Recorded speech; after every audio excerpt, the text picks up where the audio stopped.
Hello, in this video I'm going to be looking at the Leichter Kampfpanzer 70, but with the single shot gun.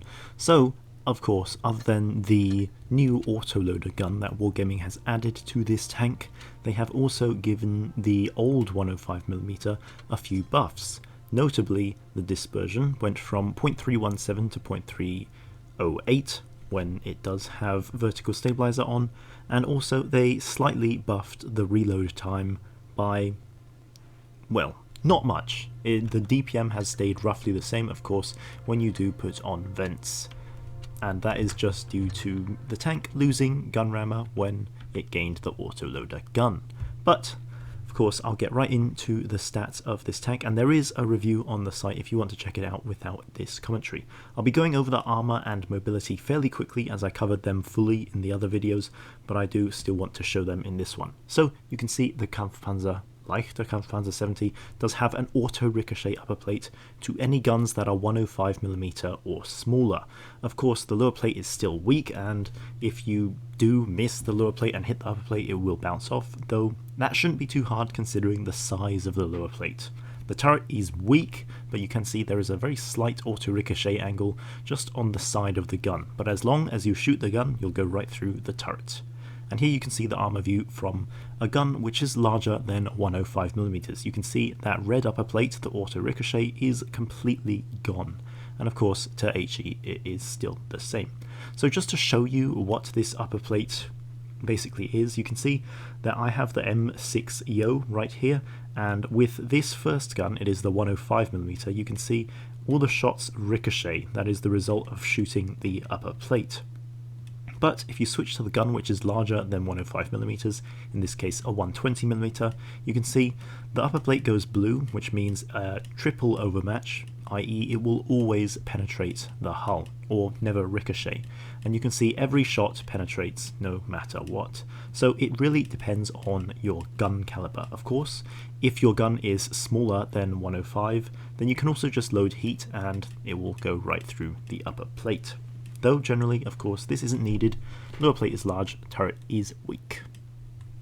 But next, moving to the gun. This one I'm not going to be talking about the autoloader, I already did a video on that. But let's talk about the regular gun. So this gun has AP Heat HE, penetration is 232, 282 on heat, and 55 on HE. The heat penetration of this tank is definitely not bad. It's similar to medium tanks, which of course light tanks generally have less penetration than medium tanks, so the premium penetration of this tank is nice. Same thing for the standard, which is pretty decent as well. Next, damage 340, 290 and 430. This may not seem that impressive when you think, oh, you know, T92E1 does 350 on its 105, the WZ132A does 330, the Tier 10 medium tanks, Tier 9 medium tanks mostly do 350. It's not that impressive. However, for a light tank, this is actually pretty nice for trading, especially as this does have the two special mechanics. Of course, reload time is 8.4 seconds, which is definitely quite bad for 2420 DPM. This is much less than most other light tanks, which generally have around 2700 to 2800. However, again, considering how you can play with this tank having those special mechanics, this actually isn't the worst thing in the world, and you'll see it a bit later in gameplay for how this alpha damage and DPM work really well in conjunction with the tank's tracer shells and adaptive concealment mechanics. Next, aim time is pretty good at 2.9/3.1, but still nothing crazy fast for a light tank. Base aim time is 1.9, again quite good. Dispersion is proper German accuracy at 0.308, and gun handling on move is also quite good at 0.06 when moving and 0.12 when turning the hull or turret. Next, shell velocities are decent, nothing amazing. 1010 on AP is okay, but the 740 on heat and HE are noticeably not the best. 7 degrees of gun oppression is also pretty decent. One thing to note about this tank is that while it may look very small, very low profile, it's a bit of an illusion. This tank is actually quite big. The turret is narrow, yes, but the hull is large. So you can see the hull is pretty tall in terms of a size profile, and just looking at other light tanks you can tell that that is the case, as the hull does just come up much higher than other lights in tier 9. And the HWK-12, which is a fairly fat light tank, has roughly the same hull size, height, and it's a much narrower vehicle. So you can see that this tank actually, it's a bit of an illusion for how big the tank is, as it may look sleek and low profile, but it's actually a pretty big tank. Of course, that does also impact the gun depression slightly. But next, I'll just mention the autoloader gun very quickly. This tank does have an autoloader gun with 3 shells in the magazine and 260 alpha. If you want to see the stats and gameplay of that tank or that gun, you can go and watch the other video I did. So mobility, this tank goes 60 forwards, 20 in reverse, pretty slow for a light tank.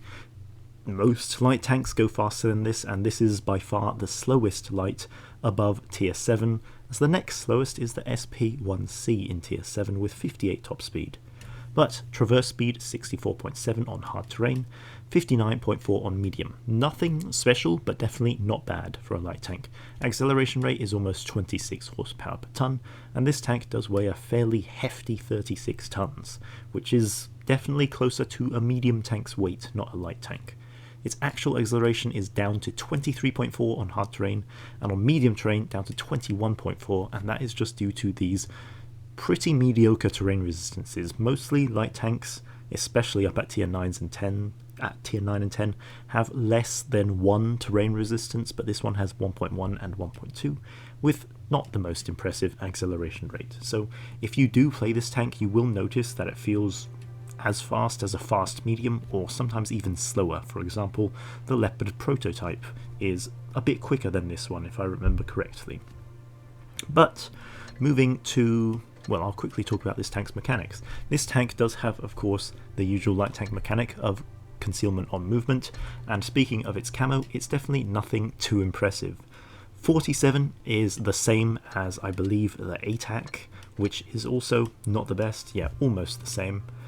And then it's really just not that impressive in terms of its camo rating, and again, that's just due to the tank being bigger than it actually would look. Next, tracer shells, of course, very useful, as it will allow you to spot enemies for 20 seconds instead of the usual 10 if you hit them, and then adaptive concealment, making you go unspotted in 7 seconds compared to the usual 10, which just make you a very proficient light tank, very sneaky on the battlefield, very good at spotting and keeping enemies spotted. In terms of equipping this tank, definitely go with adrenaline, because sometimes you will need that better reload time for when you do face an enemy which you can't get away from. Next, restoration pack, of course, for the repairs of this tank. And finally, I'm going with engine boost, because this tank is just a slow light tank. It's definitely not that mobile, not that quick in acceleration, and also its top speed is limited. So I do want to have this for actually being able to sometimes have light tank like mobility. Next, of course, usual setup for the provisions. You might want to drop small food for fuel, however I haven't done this, as I do still want that better gun handling and reload time. Next, I would go with vents for me personally, because this tank's DPM is undeniably very low. However, it is more of an alpha damage trading tank, and you might benefit a lot from having that better penetration, better gun consistency, as this tank does actually rely quite a lot on hitting its shots and penetrating them rather than reloading fast. And you will see that in gameplay. I'm more using the alpha damage than using a faster reload. So really, this could be down to personal preference, though I can see calibrated shells being quite a good choice. But for the replays, I did use vents. Next, optics, just because this tank has pretty good view range and I want to be improving that. Engine accelerator, of course, because this is a slow light tank in tier 9, I do want to have the best possible acceleration to actually use my top speed. Improved assembly, of course, no armor on this tank. Enhanced gun lane drive, just because it makes quite a big difference to the aim time, and also I don't find myself needing the better shell velocity. Next, I would use Refined Gun just to maximise on this tank's really nice dispersion, and combined with pretty good alpha as well.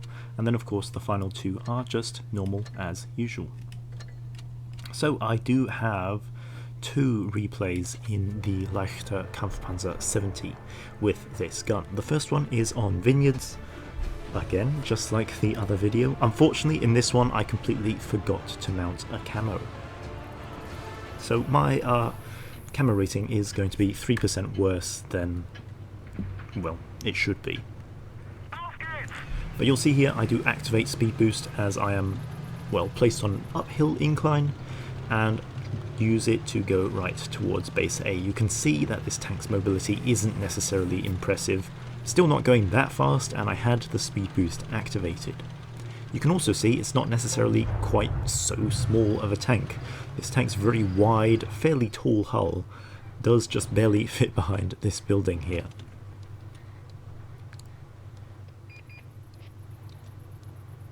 But here you'll see I've now capped the base, and seeing that there are tanks in the town, I do poke out to shoot them. So I've hit the 50-120, meaning he's going to be spotted for 20 seconds, and that's something pretty important for this tank. Also, you can see very briefly there the red eye on the AMX-50B before he went unspotted.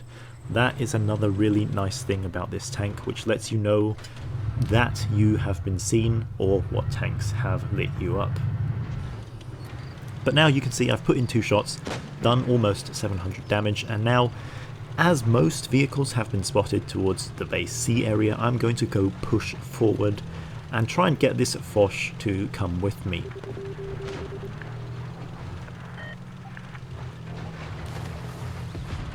So in this battle, of course, it is supremacy, and I'm going to capture both base A and B. Here I am pretty fortunate that they don't have any tanks pushing towards this side, or that Jagdpanzer poking from behind the building, as I would probably get spotted. But luckily that 183 is too far away to spot me, though you can see here the E75 does manage to do so. And you can see again, the red eye is so useful, and that is that adaptive concealment mechanic. It's so useful for any light tank really, but especially one which relies on being a bit more sneaky because it doesn't have the best DPM on its gun to actually be able to fight in combat. But you can see how I'm playing. I have only done, 4 shots in this battle, which is definitely not impressive damage. 1,300, definitely nothing crazy, especially when the battle's already been going on for quite a while. But now again you'll see I'm using this tank's pretty okay camo rating, but also of course the mechanics. You can see 183 has spotted me, the red eye is still there, but now it's gone, as at 7 seconds I go unspotted, allowing me to poke out, put in another shot, and then go back into cover, which is the perfect thing about this tank. You go unspotted in 7 seconds, but your reload is 8 seconds, ensuring every time you poke out to shoot, you're unspotted already, and enemies can't actually see you. You do have to be careful about blind shots, like against this 183, I do keep poking the same place so he could blind shoot me, but of course you do have to check the situation, and everyone is different. But essentially, you can see in this gameplay, just being a light tank, I capped the bases, I got spotting for my team by of course shooting them and getting the tracer shell mechanic on them, and then of course using this tank's camo rating and mechanics to actually spot out the enemies for myself and do the damage using this good alpha. So really just proper actual light tank gameplay, which you don't usually get in Blitz, as most of the time Blitz light tanks are more of just fast mediums, as they don't have the poor DPM or penetration that they generally have on PC, where they're more sort of proper scout-only tanks. In Blitz, the scout-only role is kind of reduced just due to how light tanks are and how battles play out, with them being a bit faster and, of course, on a smaller map. But the next battle, once again, showing the gameplay of this tank properly. And this one's actually pretty interesting because it does come down to the wire, basically. It comes down quite close. But you'll see, again, the game is Supremacy, and I do have another medium and light tank on my team, which means I'm going to rush towards base A. So this time I'm going to save my engine power boost till I get up towards the Castilla hill, just because on flat ground I can actually reach my top speed fairly decently, but I will be needing some help to get up that hill. You will also notice in this battle, it's unfortunate, but my heavies aren't the most competent. The only one who actually moves out of the spawn is the Kampfpanzer 70, and that will play a role a bit later in how this battle plays out. But you can see there, I do spot the Batchat fairly luckily, and I don't get spotted myself. And since I've hit the Batchat, he is now spotted for 20 seconds. You can see there, I shot him, the red eye comes up, meaning I am spotted, and now you can see the light bulb comes up. So another great thing about that mechanic is that you know when you're spotted before the light bulb actually shows up. But here again, just using this tank's great mechanics to basically control the situation against the enemies. I got spotted by the Batchat, but then by the time I was reloaded I was unspotted, allowing me to once again poke the bush and be exposed to the enemy without being spotted, just due to this tank's great light tank mechanics. It is... I can't state it enough how good these mechanics are for a tank like this. Its mobility is not great for a light tank, definitely. Its DPM is certainly not ideal. In fact, many tier 8 light tanks have more DPM than you. But the fact that you have pretty nice 340 alpha, an 8-second reload, and the mechanic that gets you unspotted in 7 seconds just gives you so much control over the situation. You know when you're spotted, you know when you're unspotted, you have the perfect reload and alpha to be able to use that mechanic. Unfortunately, I do take 2 shots there, maybe not the best poke, but you can see still, this tank, with its decent enough alpha damage, I am able to get in 2 shots into that Iraq 105. But here again, unspotted, so I'm going to try get a shot into that Emil 2, who is now distracted, but unfortunately I do hit his upper plate. But now of course the Emil 2, due to this tracer shell mechanic, is spotted for 20 seconds, so I'll be easily able to get in another shot. Unfortunately though, he does also spot me, putting in another one into my tank. But here, once again, unspotted, so I'm going to go and try and kill that Iraq 105 to get him out of the game. But you'll see here the bases are now in the enemy's favour. They have been for quite a while, both base B and C, and that is going to be quite an issue later on in the battle. Unfortunately, we don't quite have the map control for me to be able to go towards base B or C to cap them, so at this point essentially the game has already been lost. However, I'll still try to make the most of it, and you'll see I use this Kolobanov position to try and get behind the Emil. Though I was looking towards the Destiny, and I don't notice that he does actually pull back. Luckily though, the Emil also doesn't seem to notice me, as even though I'm spotted, he's still turned away. And again, I can't state enough, 340 alpha might not seem impressive, but it does a lot for this light tank. The 340 is just very nice for trading, and you could see in this battle it is just perfect considering how this tank plays, how it's a bit of a sneaky light tank, and you don't have to have the most amount of DPM for it to work well. But right now I'm just hoping some other tanks will help me out against this Emil, but I'm sort of alone, as also my other medium tanks are also on low hit points.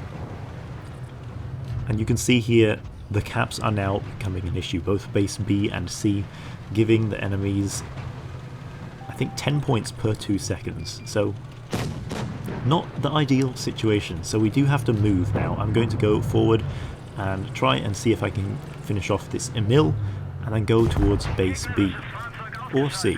Considering the CS is going to B, I'm going to go towards base C. And right here, the 50 TP prototype shoots me. I get very lucky that he low rolls by 60 damage.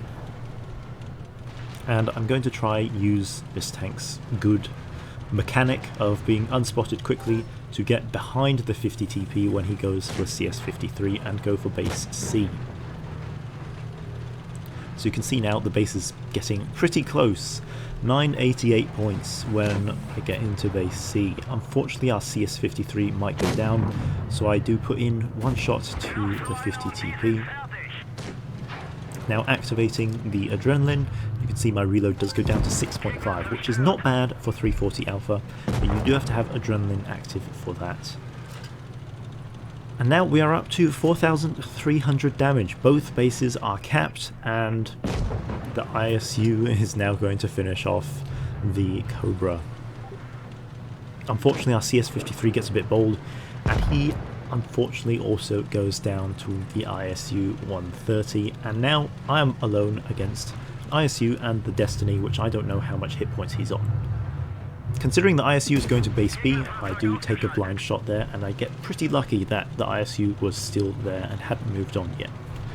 But now, essentially, what can I do? I don't know how many hit points the Destiny is on. I don't really want to go out and die to the Destiny, and I'm thinking the Destiny might be coming up to look for me. So I do move up towards this position where the E75 was camping before, and I wait for the Destiny to push me, but he's going to base A, and unfortunately the battle is going to end before I can do anything about it, and we are going to lose just because we didn't have the map control or the caps for the majority of the game. However, you can still see the gameplay of the Leichter Kampfpanzer, and that, you know, with these mechanics, with how this tank has been balanced with this gun, it does actually work really well as a proper spotting, sneaky light tank. But an ace, so I do make 175,000 credits without any booster, and then of course doing 4,300 damage, which for a tank with 2,500 DPM, definitely quite a nice result. But yeah, the Leichter Kampfpanzer 70. I must say, for me personally, out of this tank, the Erich Concept 1 and the 116 F3, this is definitely the one I'm most impressed by with the changes that have happened to it. Both guns work very well on this tank now, especially due to those two new mechanics that have been added. The guns give very different gameplay to the tank. On one hand, it can be an autoloader, which does fast burst damage. On the other hand, it can be a really sneaky light tank, which has the perfect mechanics to go with its pretty punchy alpha damage. And it's just such a nice vehicle in both types of gameplay. So definitely for me personally, this is my favourite of the three changed tanks, as it does just feel very different to other light tanks we have in the game.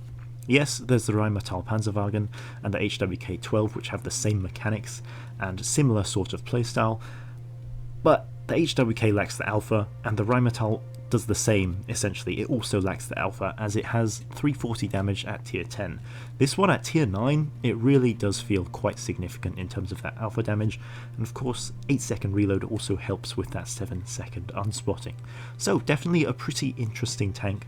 For me personally, I definitely would want to be going for this one whenever it next comes for gold, as I really do enjoy this tank's gameplay now, compared to before where it was just completely nothing special, not interesting, not really any redeeming traits. But yeah, that is it for the Leichter Kampfpanzer 70 with its old gun now buffed. Thanks for watching.